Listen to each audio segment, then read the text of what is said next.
Okay, so some of my areas grew up a little too much. So what I did was try to work smarter and not harder.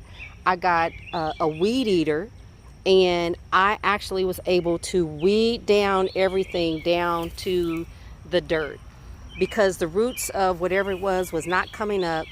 And I know that it's still down in the ground, it's going to grow, and that's why I bought some plastic. But to get started, I just went ahead and got a weed eater, weeded all that stuff down all the way down to the dirt. So that's the first thing I did.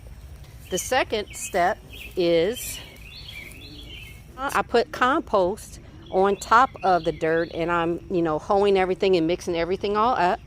And that's where your compost is going to come in. So you want to put it on top and then just take your hoe and mix it up really good. The third step that I've done is we have pigeons. A lot of you already know.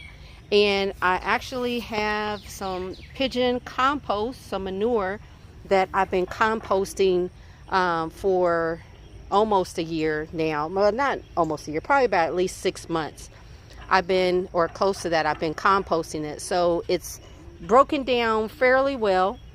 You don't really put too much on there. Pigeon manure is nitrous, but it's not as much as chicken manure. So we're pretty good with that. So we have our own manure. And then the last thing that we've done was we're putting plastic down. And I bought this plastic off of Amazon. They come in a 50-foot roll, 3 feet wide.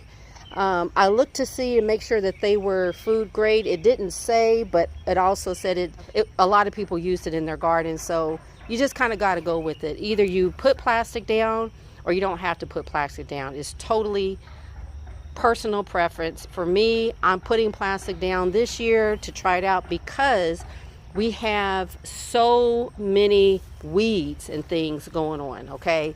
But pretty much we just put the plastic down. Now, let me tell you why we have the straw on the top.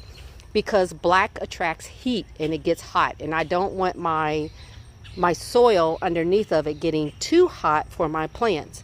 So if we put some straw down on top, it will allow more of a reflection of the sun and keep the heat, keep the soil a little bit cooler.